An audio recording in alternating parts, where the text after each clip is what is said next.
John Paul II when he was speaking to a crowd of Muslim young adults.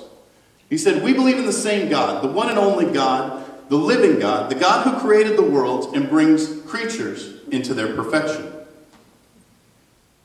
This is an excerpt from the Catechism of the Catholic Church. This excerpt was written in 1964. And it says, "The Church's relationship with Muslims. The plan of salvation also includes those who acknowledge the Creator. In the first place among them are the Muslims. These profess to hold the faith of Abraham, and together with us they adore one merciful God, mankind's judge in the last days." They want us to believe that we all worship the same God, but we can't. And you might ask why we can't do that. The reason is the Messiah. The Muslims believe in what's known as the Mahdi. And they do not believe that Yeshua, Isa, Jesus, they do not believe that he was ever crucified. They actually believe that Judas Iscariot died in his place. They also do not believe that God can procreate. So they don't believe that Jesus was, or Yeshua was the Son of God. So in turn, they object to the deity of Yeshua. They do not object to him being a prophet. They object to him being the Messiah. They object to the deity of him. Most of your Jewish public or the Jewish population does not believe that Jesus is the Messiah or Yeshua is the Messiah. So we've got a big division. We have one of the three major religions that believes that Yeshua is the Messiah. We cannot possibly agree on the same God if we can't believe in the same Messiah. So we're separated. And although we believe that we are, in fact, one with the Jewish people, which we know the word and we know that we are worshiping the same God as the Jewish people, they don't believe the same way. They don't feel the same way about it. So therein, we are all separated by that one major key. And to me, it's as bad as science. They want us to believe that God isn't real. That Darwin's theory is actually the truth of existence. But I found an interesting thing. There was evidence written by a Christian writer by the name of Lady Hope that visited Charles Darwin in his last few months of his life. And when she entered the room, Charles Darwin was reading the Bible. She asked him what he was reading. He told her the book of Hebrews. It was his favorite book. At the end of the interviews, they began to talk about faith. And she was able to hear with her ears a confession of faith from Charles Darwin that said he had turned his life back over to Jesus. So, if that's true, then Darwin himself would not believe the theory of evolution that we are given this day. He would disagree with it. So how can the creator of this theory disagree with the whole thing? It's false. It's a lie. Now, as far as government, I chose these three because these three are the ones that like to cram things down your throat. And government, I really don't think they know what the truth is anymore. I think that they're caught up in themselves, and they've forgotten what the truth is.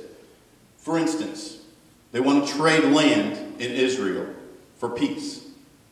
We all know that that will never work. So how is it that we can know that that will never work, and them not know? They have to know that it won't work. So in turn, they're telling lies about their efforts in bringing forth peace. They're creating a temporary solution to a permanent problem. And the answer to them is to do away with religion.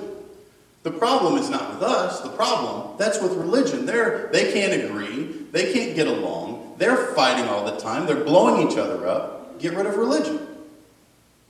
So in that effort, they first do away with God in the government places, do away with God in the schools, and then eventually they will do away with God altogether from the public eye.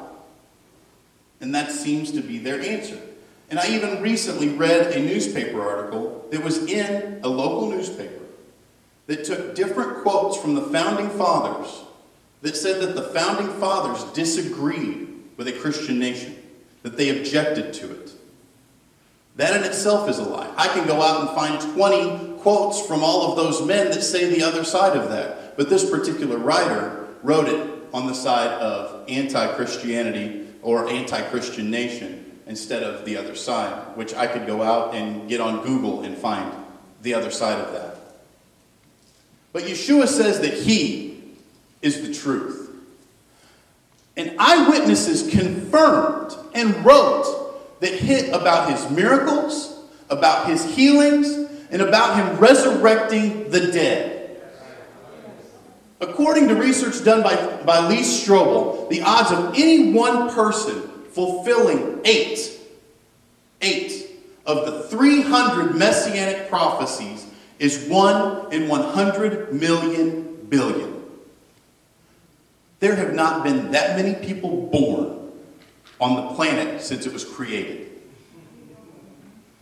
So as far as the truth, you have to add the two most miraculous of them all. He was born from a virgin, and he resurrected from the dead. Those two are and always will be unmatched. No one will ever match those because those were the power of God.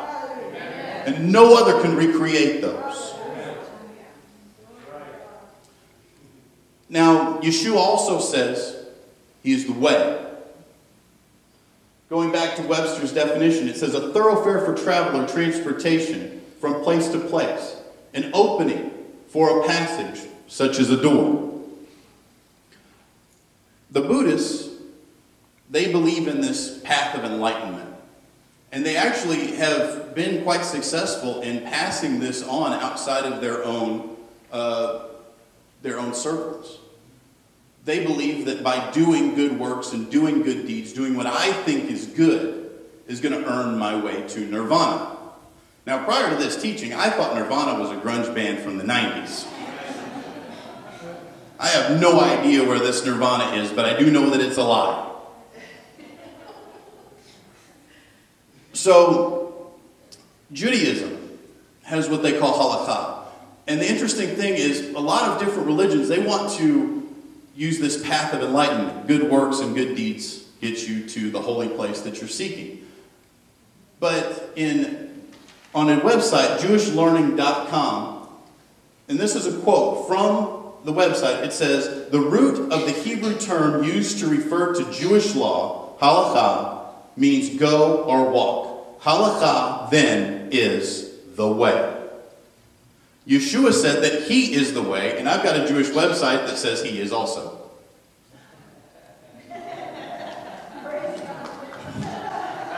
Give him the praise. Go ahead.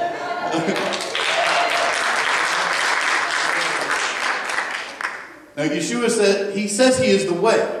He is the walk. He is the talk. He is the Torah made flesh, according to John chapter 1. He is the way you walk out Torah. There is no other who can duplicate that. He perfected the walk, and it's our job to follow him. Amen? Webster's definition also refers to a door of passage. Now in John chapter 10, verse 9, it says, I am the door. If anyone enters by me, he will be saved and will go in and out and find pasture. His way is much better than the way of this world. Amen? I'd rather follow him than any of these guys that are trying to get me to follow them, whether it be Buddha or whether it be whatever our president's name is. No offense. But I had to look at it this way. In Proverbs chapter 18, verse 24, it says, a man who has a friend must himself be friendly, but there is a friend who sticks closer than a brother. So I have to take into account what I know. I love my brother. My brother and I are both human. We're both flesh. We argue, we bicker, we fight, we have disagreements. We're both men and we both have sin. But this says that Yeshua loves me more